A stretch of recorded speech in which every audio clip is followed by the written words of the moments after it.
여러분 안녕하십니까? CJB 시사공방입니다. 이 시간 진행을 맡고 있는 황수동 앵커의 휴가로 오늘 이 시간 제가 진행을 해드리겠습니다. 최근 지역대학을 중심으로 지역인재 전형이 확대되고 있습니다. 지역인재 전형은 대학들이 해당 지역의 학생들을 일정 비율 이상 선발하는 그런 제도를 의미합니다. 지역의 우수 인재 이탈을 방지하기 위해서 마련한 그런 장치라고 할 수 있는데요. 다들 아시는 것처럼 수도권 집중화와 그리고 또 대학의 서열화로 인해서 우리 지역의 우수 인재들이 더 나은 환경을 찾아서 떠나고 있는 실정입니다. 오늘 이 시간에는 이런 문제를 해결하기 위한 방안은 무엇이며 또 우리 지역사회에서 어떤 노력을 해야 되는지 세 분의 패널 모시고 말씀 나눠보도록 하겠습니다. 오늘 나오신 분 제가 소개해드리겠습니다. 안창복 충청북도 청년정책 담당관 나오셨습니다. 어서 오세요. 네, 안녕하십니까. 반갑습니다. 네. 손기향 충청북도 교육청 학교혁신과 장학관 나오셨습니다. 안녕하십니까. 네. 그리고 충북대학교에서 입학본부장을 맡고 계신 안병우 교수님 나오셨습니다. 네, 안녕하세요. 안녕하세요. 예, 이렇게 세 분과 함께 지역인재 전형 그리고 더 나아가서는 지역인재 육성을 우리가 어떻게 해야 되는지 토론해 보도록 하겠습니다. 먼저 안병우 교수님께 좀 여쭙겠습니다. 지역인재 전형, 뭐 제가 조금 전에 이제 오프닝하면서 설명을 드렸는데 구체적으로 지역인재 전형이라는 게 또 어떻게 시행되고 있는지 설명을 좀 부탁드리겠습니다. 예, 이게 이제 금방 말씀하셨듯이 우리나라 대학의 그 입시에 있어서 수도권 집중화라고 하는 것은 아주 고질적인 문제입니다. 이로부터 비롯되는 문제가 뭐 한둘이 아닌데요. 그래서 정부에서는 2014년도에 지방대학 및 지역균형 인재 육성에 관한 법률을 제정을 해서요. 지역에 있는 인재들이 지역대학에 이렇게 지원할 때 특별하게 이렇게 그런 학생들에게 일정한 부분만큼 이렇게 좀 그 이점을 이렇게 제공하는 그러한 특별 전형입니다. 네. 자, 그래서 지역인재 전형을 두고 사실 우리 사회 논란이 많은 게 사실입니다. 특히 이제 입시철이 다가오면서 이런 부분들이 이게 또 오히려 뭐 역차별 아니냐 그리고 이런 부분들에 대해서 그 지역마다 이런 논란들이 있는 게 사실인데요. 세 분은 지역인재 전형에 대해서 기본적으로 어떤 입장이신지 궁금합니다. 우리 화장님부터 말씀해 주시죠.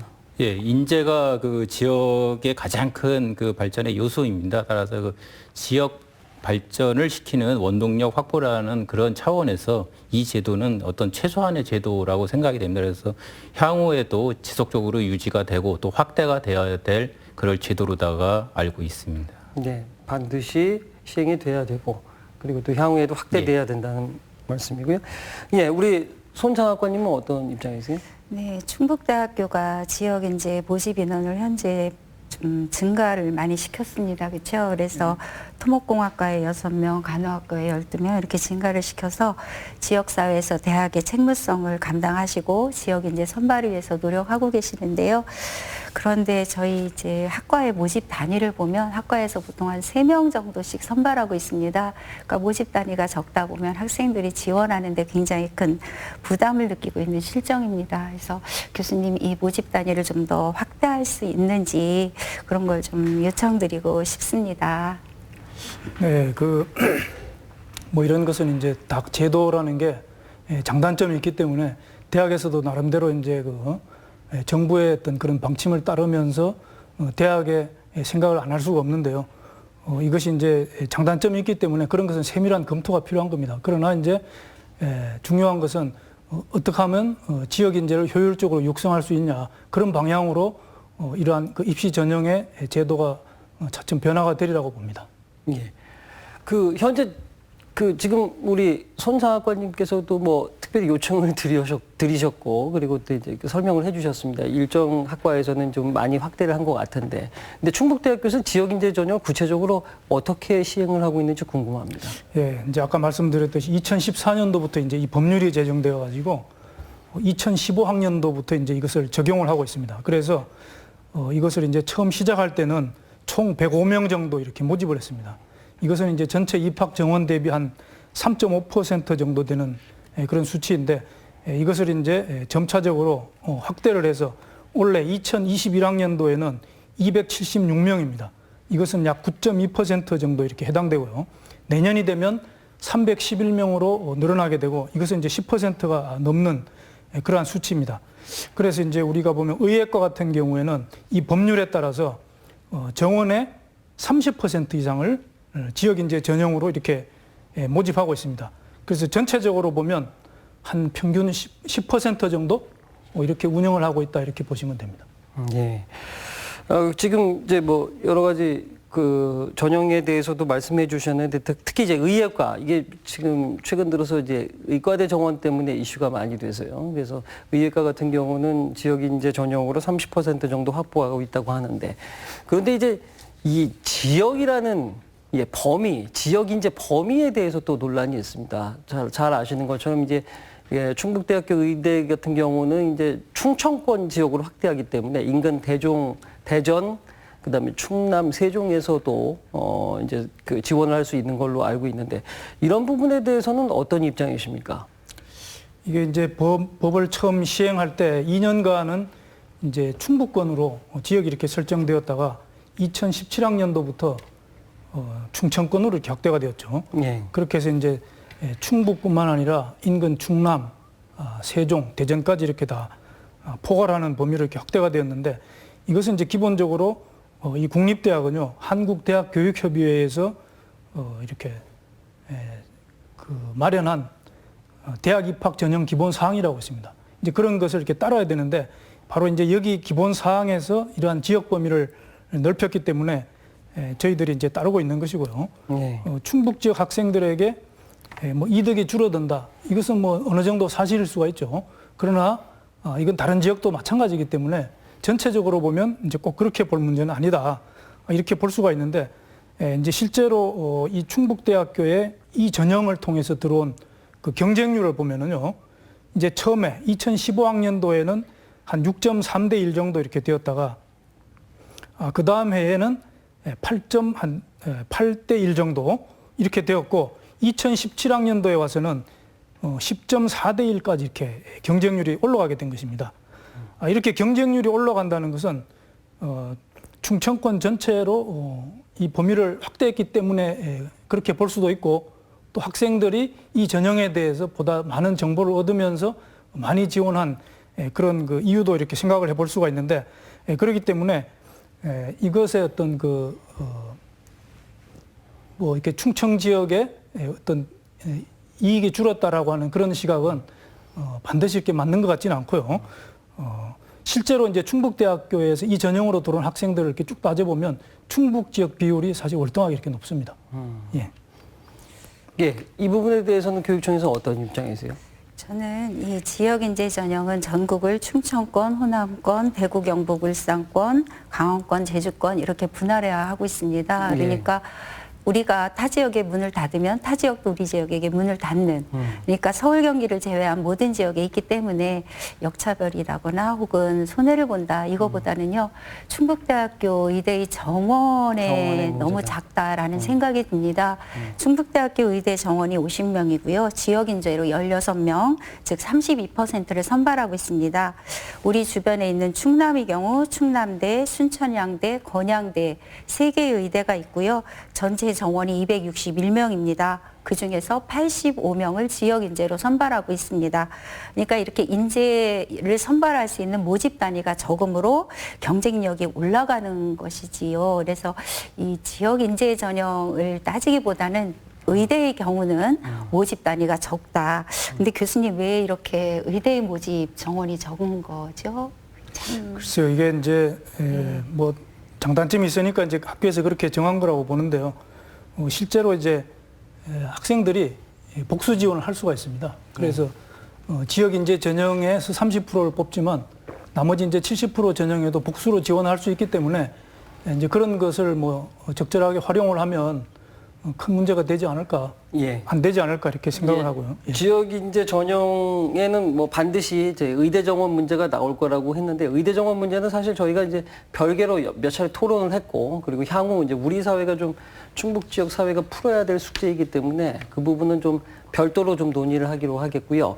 아까 우리 그 안 교수님이 얘기를 해주셨는데 의대 30% 그리고 충북대 평균 지역 인재 전형이 10% 정도 된다. 어떻게 보세요? 이 부분에 대해서 만족을 하시나요? 아니면은 어떻게 생각하시나요? 어떻게 평가하세요? 글쎄요, 고등학교, 중고등학교 교육을 담당하고 있는 저희로서는 이제 다른 지역은 어떤지 자꾸 비교를 하게 됩니다. 그래서 예. 충남대를 찾아보니까요, 3,898명 정원에 526명이 13.5%를 모집하고 있습니다. 그리고 전남대의 경우는 18.8%를 지역인재 전형으로 선발하고 있습니다. 물론 충북대보다 더 적은 6%대도 있고요. 경상대의 경우는 9%입니다. 그렇지만 충북대의 경우가 지역인재를 많이 확대했다 이렇게 보기는 좀 어렵습니다, 교수님. 예, 뭐 동의를 하고요. 그러나 이제 우리 충북 지역이 또 이제 처한 그 지리적인 특성이 이 수도권과 이렇게 아주 가깝습니다. 그래서 수도권에서 오는 학생들이 또 아주 많거든요. 그래서 그런 부분도 무시할 수 없는 그런 대학의 입장도 이렇게 좀 생각해 주셨으면 좋겠습니다. 네. 예. 자, 우리 쭉 두 분의 토론 지켜보셨는데요. 지역인재 그 선발 범위, 예, 일종의 광역권으로 묶는 범위, 그리고 또 충북대학교의 지역인재 전형에 대한 뭐 퍼센테이지율 이렇게 좀 지켜보셨습니다. 안 과장님, 충청북도 입장에서는 어떠신가요? 일단 뭐 그 의대 등 그 의료 계열 쪽이 지금 뭐 그 광역권으로 몇 개로 이렇게 묶여 있는 이 부분에 대해서는 일장일단이 있다고 생각이 됩니다. 아까 금방 우리 장학관님 말씀하신 대로 저희들이 89명 저희 도내에 충북대학교는 49명 갖고 있고 이제 뭐 대전이나 그 충남 같은 경우는 대전이 199명. 충남이 133명입니다. 이게 300명 이상을 갖고 있는 자원입니다, 의대가. 그래서 전체적으로 이걸 풀었을 때, 지금 현재 가고 있는 거가 실제로 저희가 이제 충북대가 49명만 갖고 했을 때는 16명 정도 선발이 가능합니다. 그런데 실제로 의대 쪽을 전수조사를 해보니까 전체적으로다가 2017년도에는 20명, 18년도에는 28명, 다만 이제 아쉬운 거는 19년도에 13명입니다. 이게 충청권 전체에 이제 간 거가. 그래서 이게 조금 이제 이 성적이 하향이 됐다는 이 부분 때문에 조금 문제가 있지 않는가라고 보여지고요. 그리고 이게 성적이 만약에 타시도와 경쟁력이 있다라고 하면 지금 현재의 어떤 저희들 그 대학이 갖고 있는 입학 정원으로 봤을 때는 광역권으로 가는 거가 적정하다라고 보여집니다. 다만 저희가 지금 지속적으로 뭐 의대 정원도 늘리려고 지금 하고 있기 때문에 이 의대 정원이 지금의 배 이상으로다 저희들도 약 200명 이상으로 지금 늘리려고 하고 있기 때문에 늘어났을 때 그때는 조금 다른 방법으로 가야 되지 않는가. 그리고 그 부분은 각 광역시도가 지금 다르게 운영을 하고 있습니다. 일률적으로 운영되고 있지는 않은 상황이기 때문에 대학에서 자율적으로 얼마든지 판단할 수 있는 걸로 저희들이 알고 있는 상황입니다. 그리고 또 충북대학교에서 지금 뭐 한 10% 정도 이 지역 인재 한다는 이 문제는 뭐 이제 후속에서 나오시겠지만 이제 그 어떤 충북대학교의 어떤 그 학력 저하 이 문제를 아마 많이 고민을 했을 거라고 보여집니다. 그래서 이 부분이 같이 연결이 돼서 뭔가 해소가 될 상황이지 지역 대학에서 무조건 지역 인재 전형을 넓혀라 이렇게 하기에는 조금 무리가 있다라고 저희들은 보고 있습니다. 그래서 그런 부분에 있어서 저희나 그 교육청이나 같이 공조를 하고 또 대학에서는 그렇게 됐을 때 문호를 최대한 넓히는 쪽으로 뭐 특히 그 의대 같은 경우 지금 2022학년도는 지금 30%에서 40%로 넓히는 걸로 이미 저희 도와 협의를 해서 확정을 해놓은 상태입니다. 그리고 그걸 차후에 저희들이 정원을 뭐 200명까지 올렸을 때는 충북으로다가 제한을 하면서 거기에 최고 할 수 있는 50%까지도 지금 고민을 하고 있는 내부적으로다가는 그렇게 검토를 하고 있는 상황입니다. 예. 그런 얘기들이 있습니다. 지금 조금 전에 우리 안 교수님도 뭐 하여튼 고육책이다 이런 말씀을 하셨는데 지역인재 전형을 법대로 적용을 하게 되면 결국 대학이 손해를 본다. 뭐 이런 얘기를 할 수 있겠죠. 수도권에 또 우수한 대학 학생들이 지역 대학으로 올 수 있는 경우가 있기 때문에 그런데 이제 이런 얘기를 하면 지방 거점 국립대, 우리는 이제 충북대학교죠. 지거국이라고 이렇게 뭐 줄여서들 얘기하는데요. 지거국이 과연 그런 행태들을 보이면 되겠느냐 이런 비판의 목소리가 굉장히 많은데요. 어떻게 보세요? 대학 입장에서는 당연히 학생 선발권을 대학에 줘야 된다. 지금도 뭐 정부가 과도하게 이렇게 규제하고 있는 거 아니냐. 평소에 이런 얘기들을 많이 하시는데 학생 선발권 이런 부분에 대해서는 하실 얘기가 많으신 것 같습니다. 예, 뭐 모든 대학이 마찬가지일 겁니다. 학생 선발권에 대한 자율권이 있으면 대학으로서는 이제 운신의 폭이 넓기 때문에 좋지만 그럼에도 이제 또 뭐 정부에서 이렇게 바라볼 때는 나름대로 그러한 것을 조절해야 될 그런 필요성이 이제 충분히 또 뭐 있다고 인정을 합니다. 그래서 저희들은 한국대학교육협의회에서 이렇게 정한 그런 그 규정을 어느 정도 이렇게 따라갈 수밖에 없고요. 그래서 지금 여기에 이제 그 특별하게 그 선발이 이렇게 지금 통제받고 있는 그런 단과대학이 의과대학과 한의과대학, 치과대학, 그리고 약대, 간호대 뭐 이렇게 되어 있습니다. 예. 그래서 우리 충북대학은 이제 의대 안에 이제 의예과와 간호학과가 이렇게 같이 있어서 이렇게 30% 정도, 32% 정도 이렇게 선발하고 있는데요. 우리 대학의 기본 입장은 이 지역 인재 전형에 대해서 뭐 거부감이 있다든지 그런 게 아니고요. 이거 사실은 상당히 선호를 합니다. 그렇기 때문에 우리 지역 인재들이 의과대학을 졸업을 하고 충북대학교 병원에서 이렇게 다시 뭐 인턴이라든지 레지던트 이런 과정을 거친다 그러면 대학병원을 운영하는데 사실 이제 굉장히 도움이 많이 되죠. 그렇기 때문에 이걸 뭐 굳이 우리가 이제 싫어할 이유는 없고요. 다만 이제 지역 인재 전형의 어떤 그 선발 의무 그 비율을 이렇게 준수하는 것도 중요하기 때문에 그래서 학생들이 지역의 학생들이 자연스럽게 충북대로 이렇게 유입이 가능한 그런 채널을 열어두고 또 이제 타 지역 학생들도 우리 지역을 선택하는데 어려움이 없도록 전형별로 선발 인원을 잘 이렇게 조율하는 것이 굉장히 중요하다 이렇게 보고 있습니다. 예.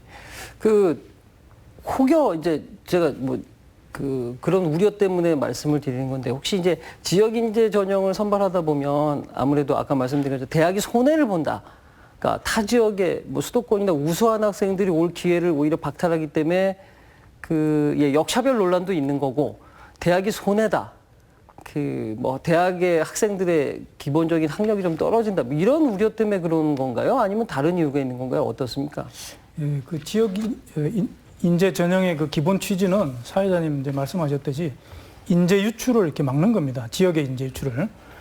그런데 이제 지역 인재 전형의 정원이 이렇게 상당히 높다 그러면 학력 저하가 이제 사실은 문제가 될 수가 있죠. 대학의 학력 저하요. 그렇죠. 네. 왜냐하면 그게 아주 폐쇄적인 그러한 전형이기 때문에 그런 문제가 사실은 발생할 수가 있습니다. 그러나 이제 실상을 보면 그런 것 같지 않고요. 그러니까 왜냐하면 이제 아까도 말씀드렸듯이 10% 정도면 이제 많은 건 아니거든요. 평균적으로. 그렇게 했을 때 지금 뭐 학력 저하 이런 문제는 이제 따르지가 않습니다. 그런데 이제 우리가 지금 현재 뭐 우리 대학뿐만 아니라 지역 대학이 처하고 있는 그러한 그 현 상황 이런 걸 이렇게 좀 생각을 해봐야 되는데요. 교육부 발표 자료에 따르면은 2020년도 고등학교 3학년 학생과 재수생 포함해서 이게 입학 자원이 47만 9천여 명 정도 되고요. 그런데 이제 대학의 입학 정원은 49만 7천여 명입니다. 그러니까 입학 정원보다 자원자 수가 이렇게 더 적은 거죠. 네. 이렇게 되면은 이제 시간이 지나면서 이제 굉장히 많은 문제가 이렇게 생길 수밖에 없습니다. 최악의 경우는 대학이 문 닫는 그런 사태가 이렇게 발생할 수 있고요.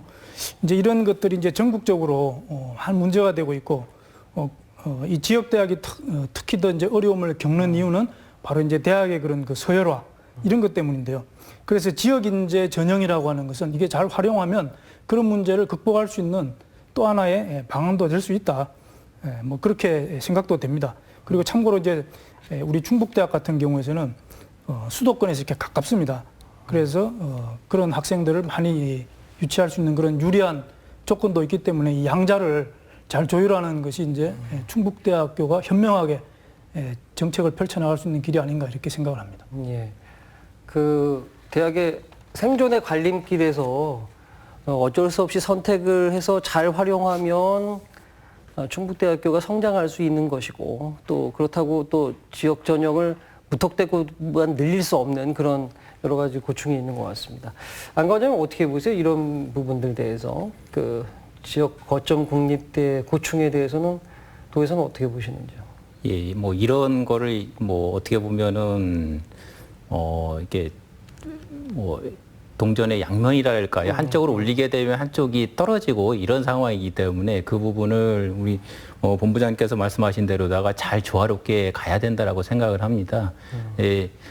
그렇지만 어떻든 간에 충북대학교가 지역 거점 대학이기 때문에 지금 이제 그 법상으로다가 그 반영해야 하는 의료계열 쪽 이제 이쪽은 이제 어떻게 보면 그 법을 준수를 해서 지금 운영을 하고 있고 나머지는 이제 자율적인 판단인 사안입니다. 그래서 그 자율적인 판단을 어떻든 간에 충북대학교가 지역 거점 대학이기 때문에 좀 더 다른 대학을 선도한다는 입장에서 지역의 인재를 조금 더 키워주는 그런 역할을 조금 더 해야 되지 않을까 그런 거를 도의 입장에서는 좀 주문을 하고 싶습니다. 예. 우리 손 장학관님은 어떻게 보세요? 지금 우리 그 안 교수님이 그 지역 인재 전형에 대한 고충들을 얘기하셨어요. 이게 지방 거점 국립대학교의 고충. 특히 이제 사실 그런 부분들을 잘 활용하면 지역 인재 육성에 큰 도움이 되는 것도 사실이고 지방 대학도 육성할 수 있으나 또 그 대학 입시 정원들이 계속 그 주는 입장에서는 그런 그 지역 인재 전형만을 무턱대고 또 확대할 수는 없다. 뭐 이런 고충을 얘기하셨는데 어떠신가요? 예, 저희 이제 고등학교 학생들이 처음에 대학 전형을 볼 때 먼저 충북대학교를 먼저 확인을 해보겠죠. 그러면 이 지역에 우리 지역의 고등학교를 졸업하고 우리 지역의 대학을 나와서 우리 지역을 이끌어갈 리더로 성장을 만드는 책임이 이제 우리 충북대학교의 어떤 역할이 있는 거지요. 그랬을 때 이런 그 지역 인재 전형뿐만이 아니라 충북대학교의 전형 전체가 우리 충북의 학생들, 우리 충청권의 학생들이 많이 들어올 수 있는, 많이 기회를 줄 수 있는 이런 전형으로 좀 확대됐으면 좋겠다 하는 바람이 있습니다. 그런데 이제 저희가 충북대학교 전형과 이제 이렇게 좀 봤을 때 충북대학교의 전형이 다른 대학교의 전형 비해서 굉장히 세분화되어 있습니다. 예를 들어서 국어국문학과가 33명의 모집 단위가 있다. 그럼 학생부 종합전형 1로 3명, 7명, 학생부 종합전형 2로 3명. 이렇게 작은 인원을 가지고 있는 거죠. 그러니까 학생들은 지원하기에 굉장히 부담을 느끼게 돼요. 그러니까 그 충북대학교에 이렇게 부담을 느끼다가 다른 지역으로 갈 수도 있는 그런 형태가 됩니다. 따라서 충북대학교는 이제 전형을 굉장히 많이 고민을 하시고 특히 인구가 줄고 있는 이 상황에서 굉장히 큰 고민거리가 될 텐데요. 지금 전형을 단순화해서 모집 단위를 늘려주시면 어떨까. 지역 인재 전형과 더불어서 우리 지역 인재가 우리 지역의 대학을 올 수 있는 그런 기회를 확대해 주시면 어떤가 이런 생각이 한 가지가 있고요. 그리고 또 한 가지는 그 교과 전형이라든가 학생부 종합 전형이 최저 학력 기준을 맞춰놨습니다. 그러면 이거를 충족을 해야지만 이제 그 다음 단계로 가게 되는데요.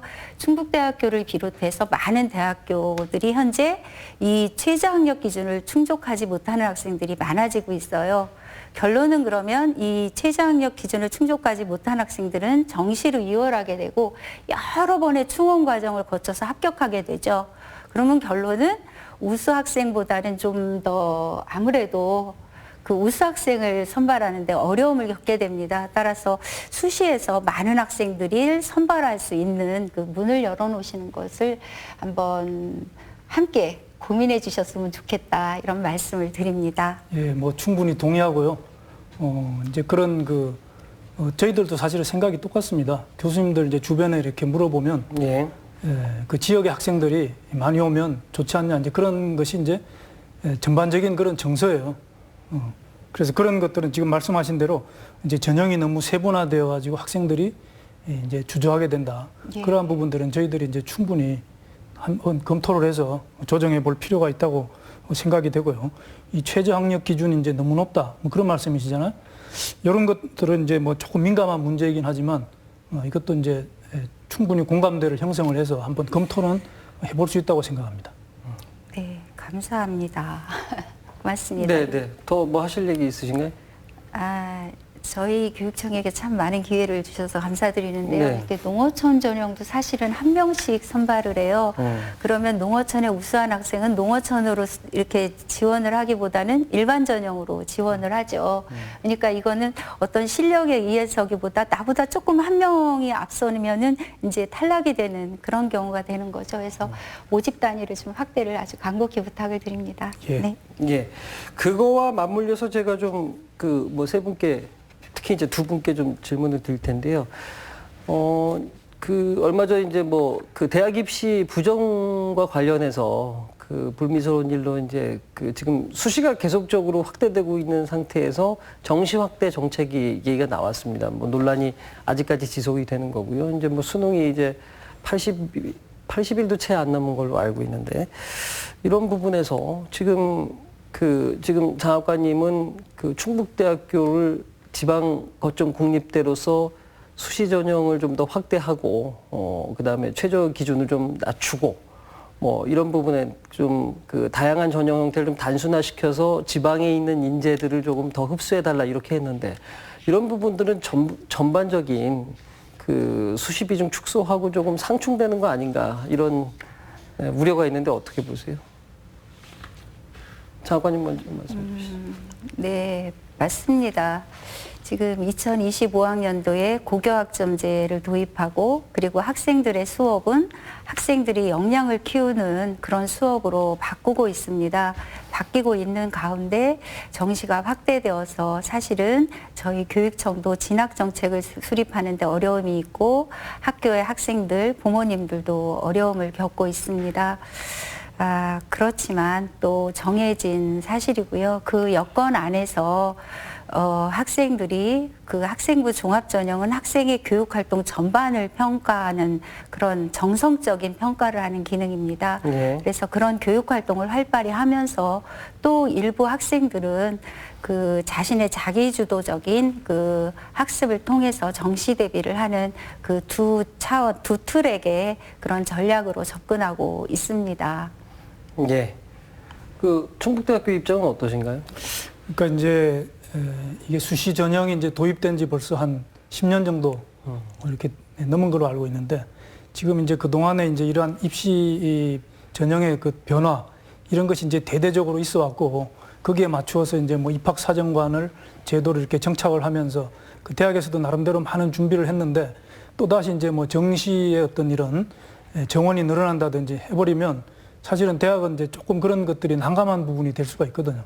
그래서 이제 아까도 말씀드렸듯이 그런 그 선택권, 자율권 뭐 이런 것들을 조금 더 이렇게 좀 보장해주는 그런 정책이 필요하지 않나. 그런 면에서는 이제 정시가 이렇게 많이 확대되는 것은 조금 이제 대학으로서는 좀 어려운 그런 부분을 초래할 수 있다. 이제 그런 생각을 가지고 있습니다. 일단은 뭐 그 정시 확대 정책이 수도권의 최상위 대학에만 뭐 국한될 것이다 이런 부분들이 있는데 뭐 아직까지 뭐 그런 부분들이 구체적으로 결정된 건 없는데 결국 정시 확대 정책이 내려오면 지역 인재 전형이나 이런 부분들 지방 거점 공립대 입장에서는 굉장히 난감할 수도 있고요. 특히 이제 학생들 입장에서도 굉장히 어려움이 있을 것 같아서 제가 그런 우려의 질문을 드렸습니다. 자, 하여튼 뭐 그 저희가 이제 지역 인재 그 전형에 대해서 자꾸 수도권 쏠림 현상으로 인해서 수도권으로 이탈하는 그리고 다른 지역으로 이탈하는 그 인재 유출을 좀 막아보자 이런 차원에서 실시되고 있는 지방 대학들의 지역 인재 전형에 대해서 논의를 하고 있는데요. 결국 이제 이게 지역 인재 육성과 맞물리는 거고 그렇게 둘과의 관계는 불가분의 관계 떼어낼 수 없는 것 같습니다. 지금부터는 그러면 지역 대학을 포함해서 지역 인재 육성을 우리가 어떻게 해야 되는지 이런 부분에 대해서 좀 구체적인 논의를 좀 해보도록 하겠습니다. 어떻습니까? 그 지역 대학의 위기 아니겠습니까? 예, 뭐 대학의 위기죠, 대학의 위기. 근데 그나마 그 수도권 대학은 좀 나은 거고요. 지역 대학은 굉장한 어려움을 겪고 있고 아까 말씀하신 것처럼 그 입학 정원보다도 오히려 이게 수험생 수가 적어지는 그런 추세여서 과연 이제 대학 자체가 존립할 수 있겠느냐 이런 그 고민들이 많은데요. 지역 대학의 위기를 어떻게 체감하시는지 궁금합니다. 이제 뭐 본격적으로 그러한 위기가 도래하면 이제 더욱더 심해질 거라고 보는데 지금 뭐 현재 그런 조짐들이 많이 나타나고 있기 때문에 대학도 이제 나름대로 현실에 이제 안주할 수 없는 그러한 상황이고요. 그래서 이제 우리가 그럼 어떻게 해야 되냐? 이제 뭐 저희들은 충북도라든지 또는 뭐 충북교육청이라든지 이런 쪽으로 이제 사실은 그러한 도움을 뭐 이렇게 좀 바라고 있는 그런 상황도 되지만 그런 걸 떠나서 대학은 이제 이런 어려운 상황을 이렇게 맞이할수록 결국 대학의 본연의 기능, 그 본래적인 그러한 기능에 이렇게 충실하는 것이 이렇게 가장 좋지 않나. 그러면 그 대학의 본래 기능이라고 하는 것은 결국은 학생들을 잘 가르치는 것이 이제 가장 중요하거든요. 그렇게 해서 지역사회에 이바지하는 그러한 그 좋은 인재를 양성하는 것. 결국은 이제 그런 문제로 귀결될 수밖에 없습니다. 그렇게 해야 대학의 경쟁력이 살아난다, 이제 그렇게 보고 있고요. 그런 쪽으로 많은 교수님들이 신경을 쓰고 있는 그런 상황이라고 이렇게 말씀드리고 싶습니다. 예. 안 과장님은 어떻게 보세요? 아까 뭐 그 지방거점대학에서 충청북도에 많은 요청을 하고 있다고 하는데 이런 지방대학의 위기를 어떻게 저희가 조금 해결해 나가야 될까요? 예, 뭐 저희들이 알고 있는 거는 아마 금년도에 대략 정원 대비 한 15만 명 정도가 아마 그 학생이 부족하다. 지금 이제 그 고등학교 학생들의 그 대학 진학률이 약 68% 정도 됩니다. 그래서 졸업생들이 다 진학을 하는 게 아니기 때문에 대략 저희들이 이제 산정하는 건 한 15만 명 정도가 부족할 거다.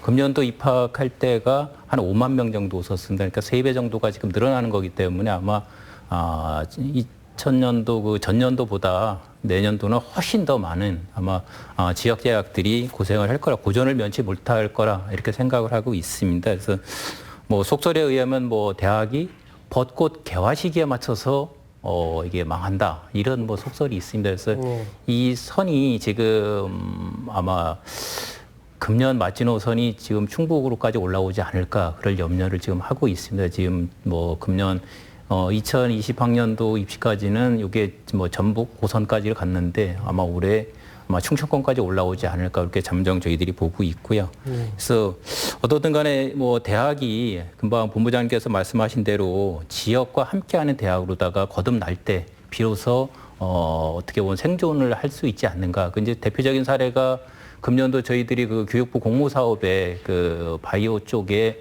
3년간에 걸쳐서 약 1,500억짜리 공모사업에 이제 선정이 됐습니다. 거기에 지역 대학 15개 대학이 공동으로다가 제안을 했고, 저희 이제 도가 이제 선도적으로 나서서 이런 식으로다가 지역의 어떤 특화된 산업을 육성하는 어떤 인재를 육성하는 학교로 이렇게 변모하는 그런 식으로 가게 되면 지방 대학도 좀 더 좋은 대학으로다가 거듭날 수 있고 이런 위기를 좀 넘어가지 않을까 이렇게 보고 있습니다. 그래서 그런 차원에서 저희 도에서는 지역 어떤 특화 산업 육성에 발맞추는 대학 쪽에 좀 더 많은 지원과 그런 쪽으로다가 지속적으로 협조하고 협의하면서 유도해 나갈 그럴 생각으로 지금 추진을 하고 있습니다. 예, 지역 특화 산업에 특화된 지역 대학을 뭐 육성하는 이런 정책들을 좀 뭐 집중하신다 이런 말씀 듣겠습니다.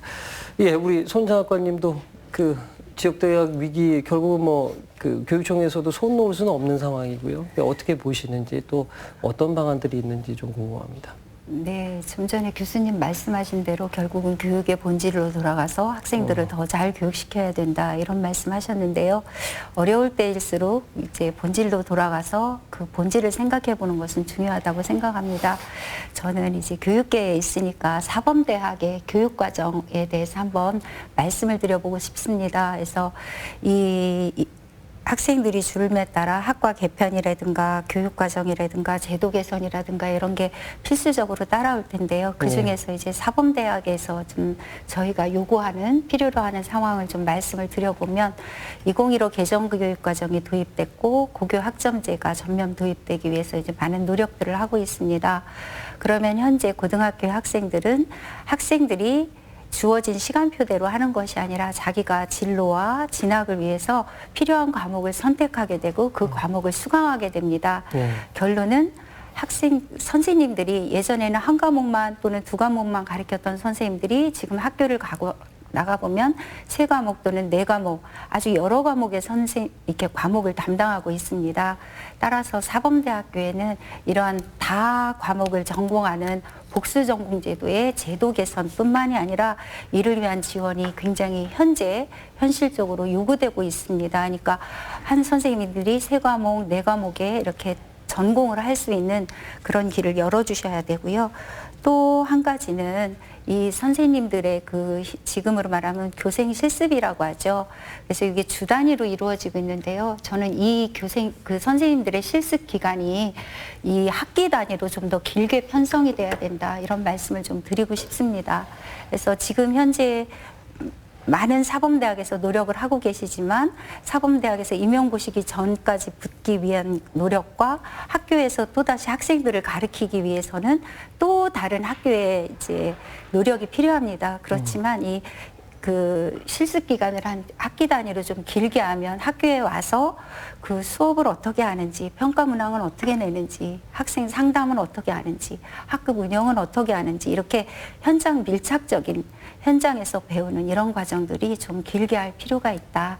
그래서 사범대학이 교육과정 개편안에 대해서 좀 말씀드렸습니다. 네.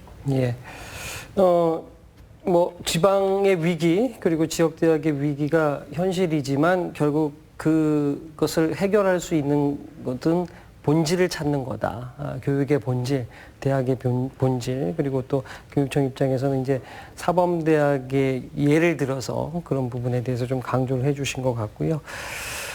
일단 저희가 이제 지방대학에 대해 얘기를 나눠봤습니다만 결국 이제 그 지역인재 육성은 결국 저는 철학의 문제, 교육 철학의 문제가 아닐까 싶습니다. 아시는 것처럼 최근 들어서 이제 충청북도와 충청북도 교육청 사이에 지방인재 육성을 놓고 조금 갈등이 있었는데요. 아직까지도 봉합이 된 건 아니고, 계속적으로 이제 두 기관이 노력을 하고 있는 것 같습니다. 머리를 맞대고 노력을 하고 있는 것 같은데요.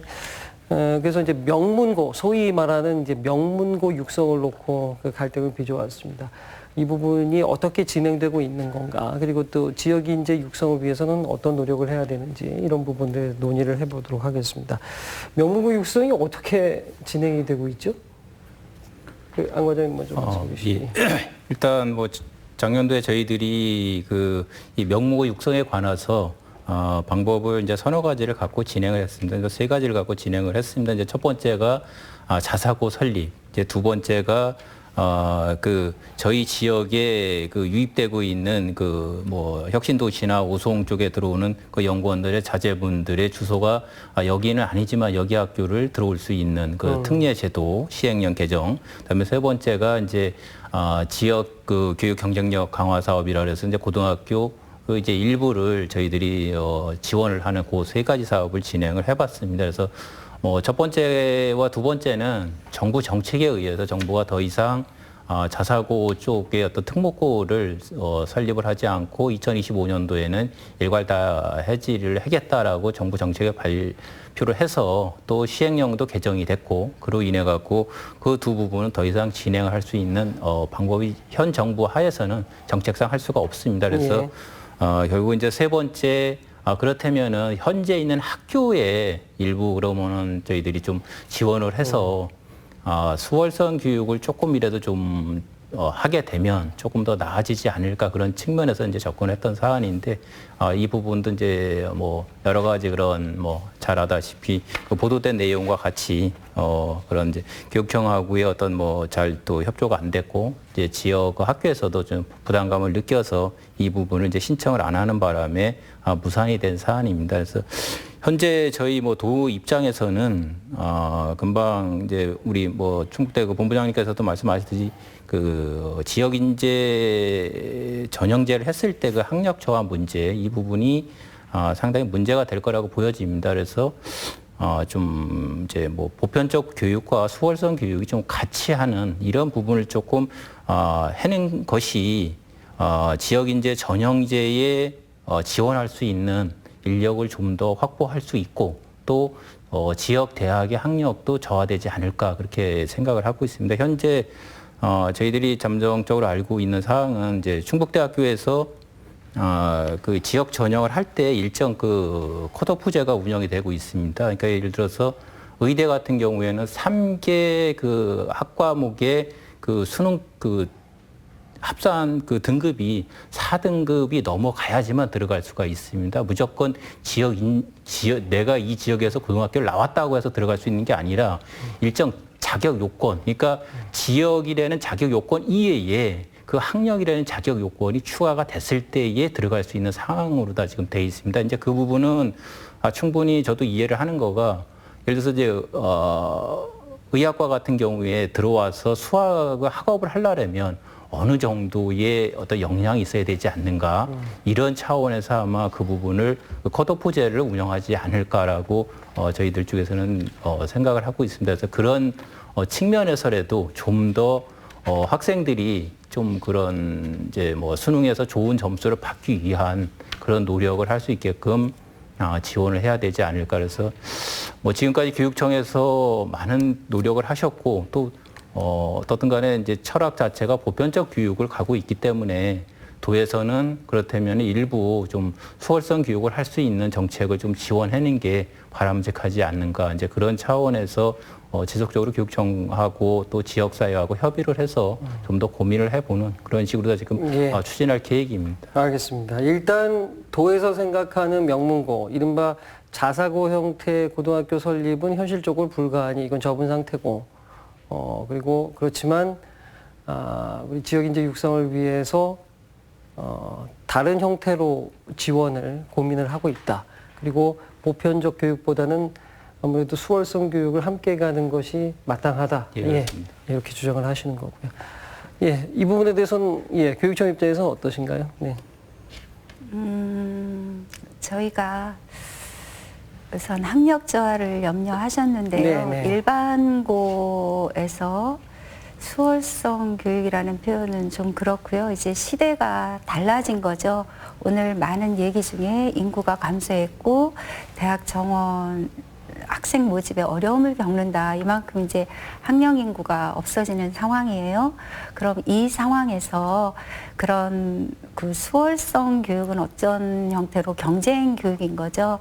그럼 이런 경쟁 교육이라는 것은 우리가 많은 산업화라든가 우리가 경제 개발을 했을 때 인구가 많았을 때 그 대단히 교육을 통해서 우리를 끌고 나갈 그런 인재를 양성했을 때의 그런 교육 방식이라고 생각을 해요.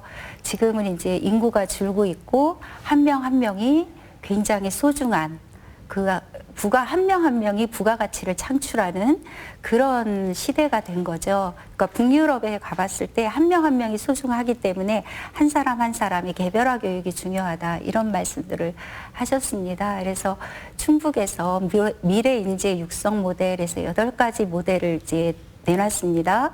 일반고 모델을 등을 통하여 외고, 영재고, 과학고에서 8가지 대안학교 모델, 그리고 영재교육 모델에서 8가지 모델을 내놨는데요.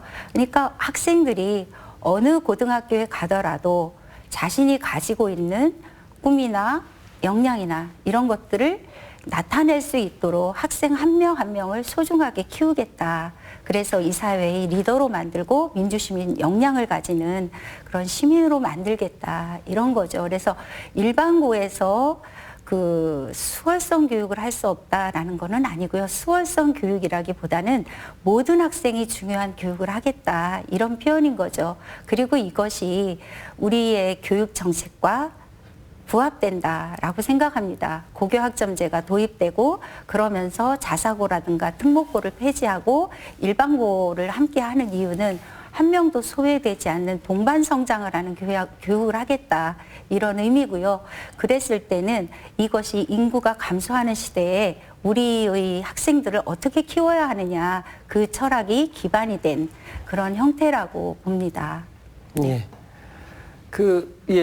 우리 안본부장님 어떤 입장이세요? 예, 뭐 지금 이 문제에 대해서 이제 뭐 대학의 입장은 사실은 제가 좀 말씀드리기가 좀 어렵고요. 교육자로서 뭐 예, 말씀. 다만 이제 제 개인적으로 이제 이 부분에 대해서 이제 뭐 평상시에 생각이랄까 그런 것은 이제 금방 우리 장학관님 말씀하셨듯이 지금 우리 사회는 지금 크게 변하고 있습니다. 가장 큰 특징이 이제 인구가 이렇게 많이 줄어들고 있다는 거거든요. 그렇다고 한다면 기존의 어떤 그 우리 세대가 겪어왔던 그런 획일성에 이렇게 입각한 그런 교육이라고 하는 것은 사실은 뭐 지금까지도 너무 많은 문제를 이렇게 드러냈지만 앞으로는 이제 그렇게 가면 사실은 우리 사회가 변화해 나가는데 적응하기가 이제 굉장히 어렵지 않을까 그런 생각을 합니다.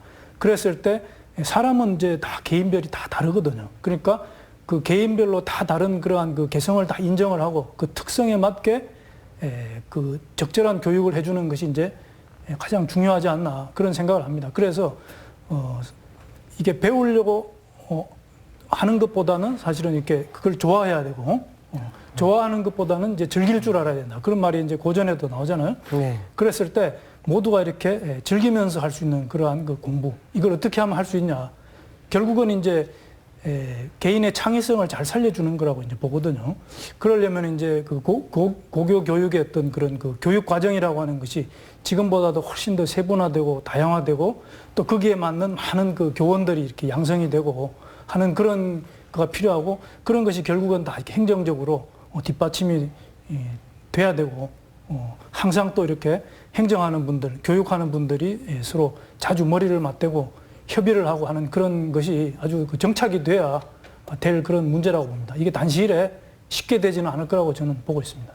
예. 예, 말씀드린 것 같이 뭐 그 어떤 획일적인 이거를 저희 도에서 주장하는 사항이 아닙니다. 그 부분이 아니고 이 다양화된 지금 사회에 다양한 교육을 해야 된다. 그런 측면에서 예를 들어서 그 수준이 높은 그 학습을 또 요구하는 학생들도 있습니다. 그럼 그 학생들에 맞는 수업을 해줘야 된다는 측면에서 수월성 교육이라는 표현을 쓰는 거고요.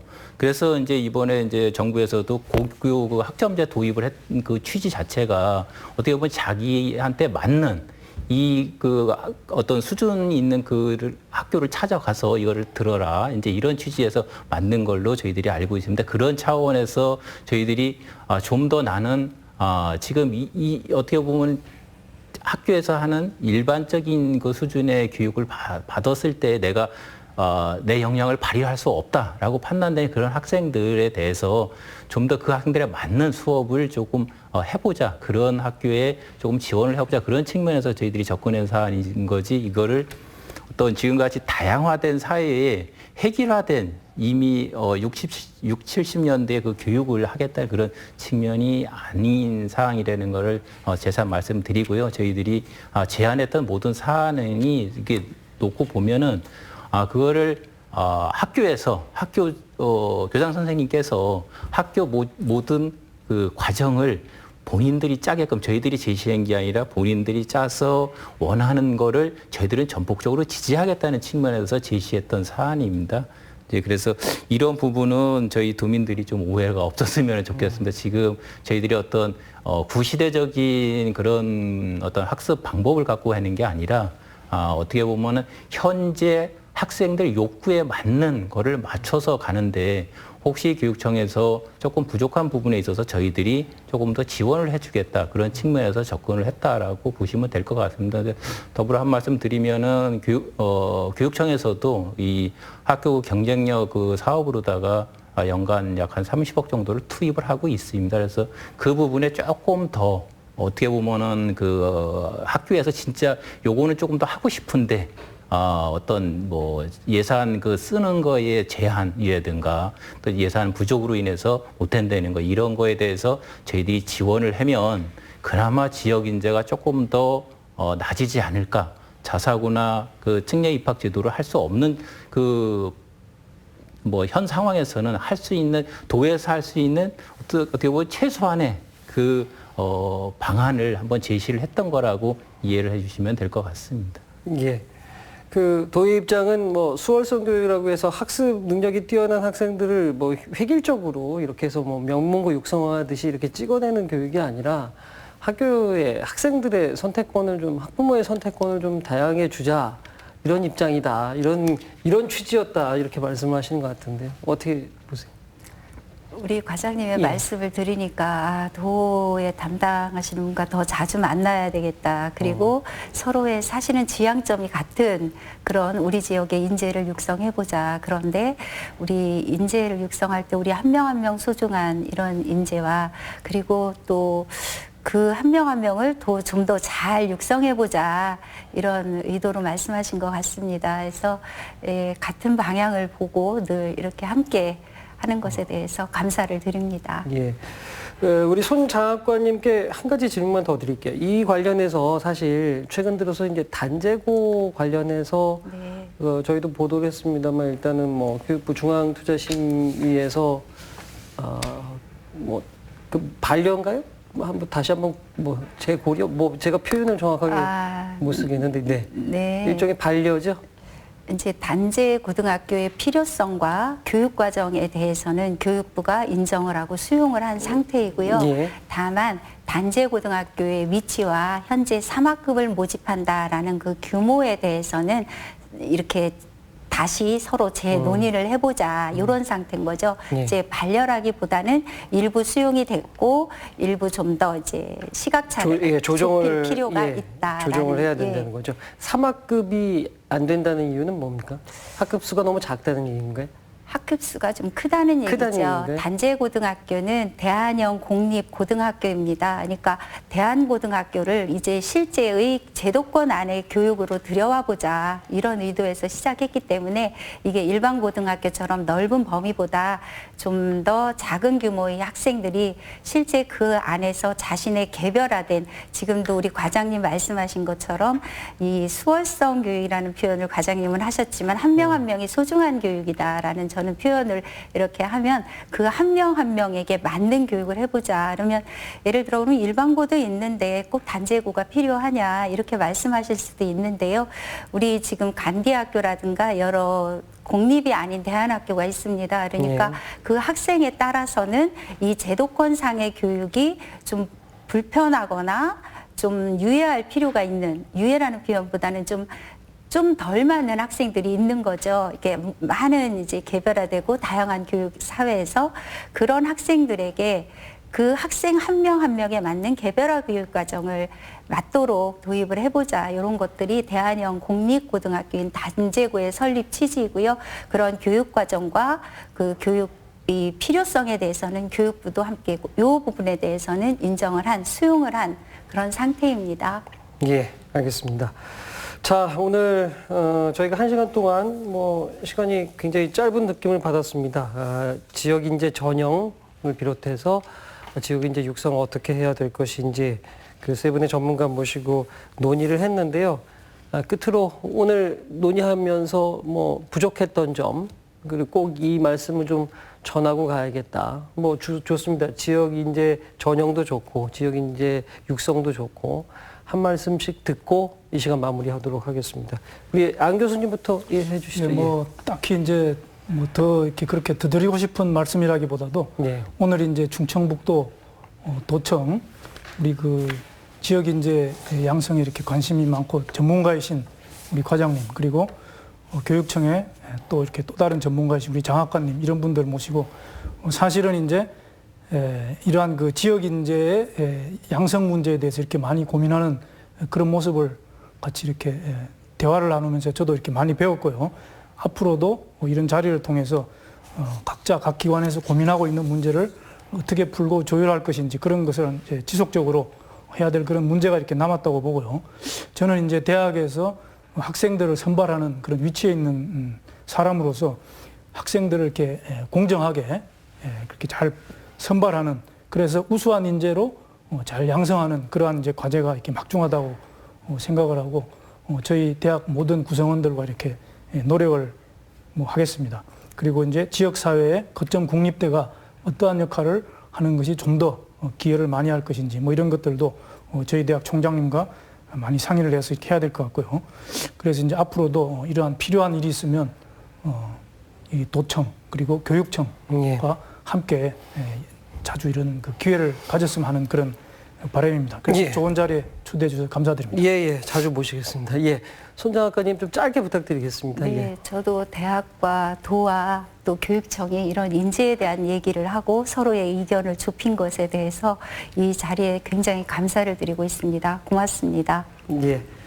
예. 안과님 예, 부탁드리겠습니다. 뭐 이제 대학이 이제 변해야지 살 겁니다. 그래서 지역과 같이 하는 대학으로다가 거듭나는 쪽으로다가 지속적으로 대학도 노력해 주시고 저희 도에서도 그런 차원에서 지속적으로다가 적극적으로다가 또 지원을 하고 지역 인재 육성을 위해서도 교육청과 잘 협조를 해서 어떤 간에 지역 인재가 좀 더 많이 배출이 되도록 노력하도록 하겠습니다. 고맙습니다. 네, 오늘 세 분 모시고 지역 인재 전형과 지역 인재 육성 어떻게 해야 되는지 깊은 고민했습니다. 짧은 시간이지만 세 분이 지역 인재에 대해서 같은 생각을 하고 계시고 다만 방법상의 차이를 조금 좁히면 더 좋은 결과 나오지 않겠는가 이런 생각을 해보게 됩니다. 시사공방 마치겠습니다. 다음 시간에 다시 뵙겠습니다. 안녕히 계십시오.